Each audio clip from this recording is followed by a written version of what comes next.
Most people spend their lives chasing money, believing that a fat bank account will finally buy them peace of mind. They scramble up the corporate ladder, take on soul-crushing jobs, and sacrifice their present for a future that's never guaranteed. But a Stoic knows better. A Stoic understands that true wealth is not about having many possessions, but about having few wants.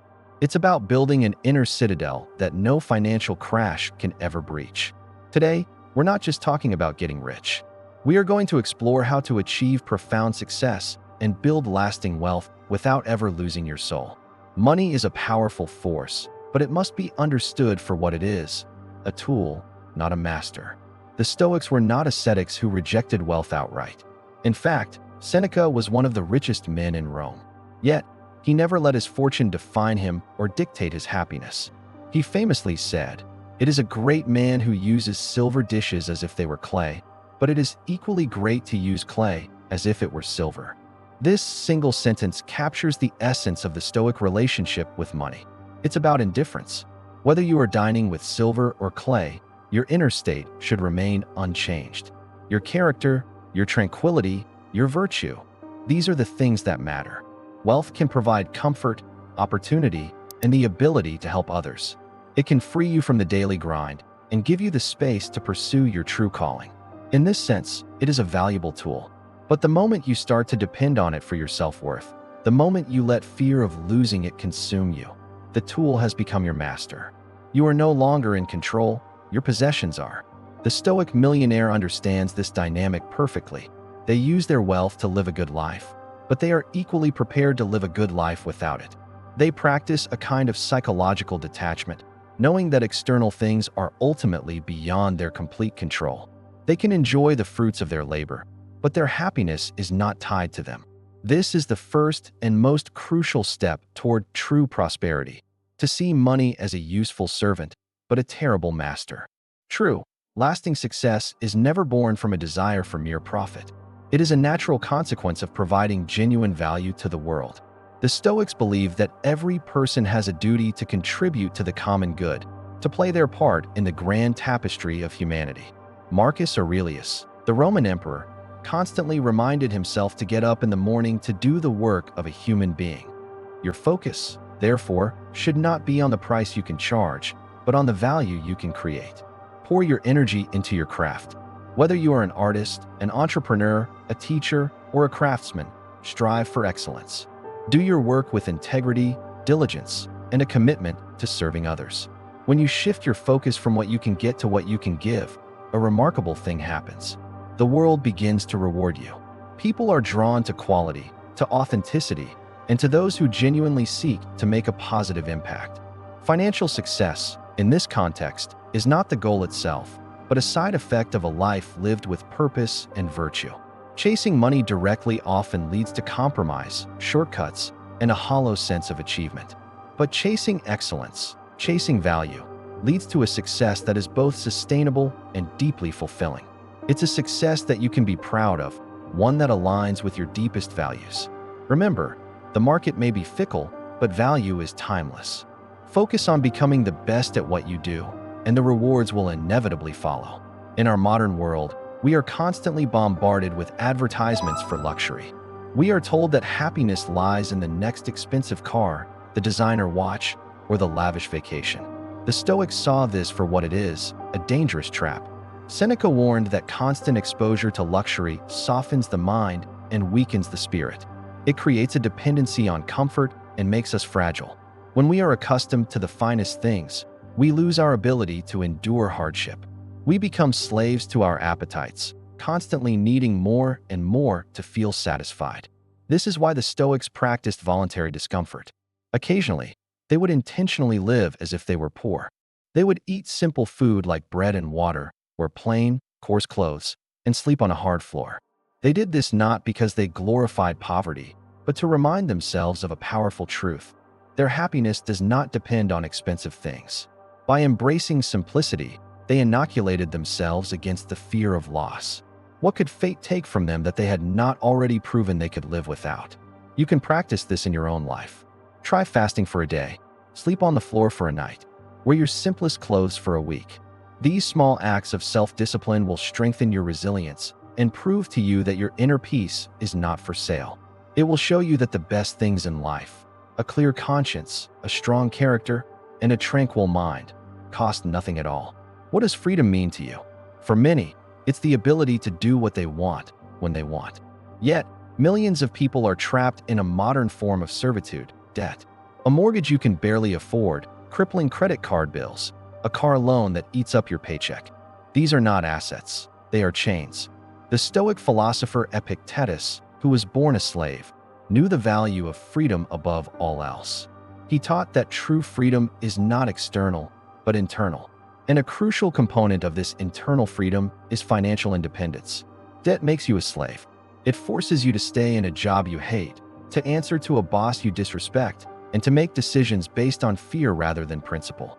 A Stoic seeks freedom above all. This means living below your means, consistently and without exception. It's not about being cheap, it's about being strategic. It's about valuing your freedom more than you value a new gadget or a bigger house. By saving more than you spend, you build a fortress of financial security. This security gives you options. It gives you the power to walk away from a toxic situation. It gives you the space to think, to create, and to live according to your own values. Financial freedom is mental freedom. It is the ability to say no to the world and yes to your own soul. Every dollar you save is a brick in the wall of your inner citadel, a testament to your commitment to a life of true liberty. In the age of social media, it has never been easier to look at the lives of others and feel a pang of envy. We see their curated highlight reels, the exotic vacations, the luxury purchases, the perfect families, and we compare them to our own messy reality. The Stoics knew this was a recipe for misery. Theodore Roosevelt would later echo their wisdom by saying, "Comparison is the thief of joy." There will always be someone richer than you, more successful than you, more famous than you. If you peg your happiness to being on top, you are signing up for a life of perpetual dissatisfaction. The Stoic path is to turn your gaze inward. Focus on your own journey, your own progress. The only person you should compare yourself to is the person you were yesterday. Are you a little wiser today? A little more disciplined? A little more courageous? This is the only competition that matters. Your purpose is unique to you. Your path is your own. Celebrate the successes of others, but do not let them distract you from your own work. Envy is a poison that corrodes the soul. It makes you bitter and resentful, and it robs you of the ability to appreciate your own blessings. Free yourself from this burden. Run your own race. Find joy in your own growth, and you will discover a source of contentment that no external comparison can ever touch. We live in a world of impermanence. Fortunes can be made and lost in a single day. A market crash, a natural disaster, a sudden illness. Any of these can wipe out your financial wealth in an instant. You can lose your house, your car, your investments, and your status. These things are external, and as the Stoics constantly reminded themselves, they are ultimately not in our control. To build your identity on something so fragile is to build your house on sand. But there is one thing that no one can ever take from you: your character, your wisdom, your integrity, your courage, your resilience. These are your true possessions. This is why a Stoic invests in themselves first and foremost. They spend their time and energy not just on accumulating wealth, but on cultivating virtue. They read, they reflect, they practice self-control, they face their fears. They understand that a well-cultivated mind is the greatest asset of all. It is the one thing that will remain with you through every storm. Your financial portfolio can be taken, but your portfolio of virtues cannot. When you have a strong character, you can lose everything and still have everything you need to rebuild. You have the wisdom to navigate hardship and the resilience to start again. So by all means, build your wealth. But never forget to build your character. It is the only investment that offers a guaranteed return for life. What is the ultimate purpose of wealth? Is it to hoard it in a vault, to count it obsessively, to build a monument to your own ego? The Stoics would say no. They saw wealth like water. It is meant to flow, not to become stagnant. Stagnant water breeds disease. A stagnant fortune breeds anxiety, greed, and isolation. The true purpose of success is to use it for the good of others. Marcus Aurelius believed we were born to work together, like two rows of teeth or two hands. Generosity is not an afterthought. It is an essential component of a well-lived life. Use your success to help others.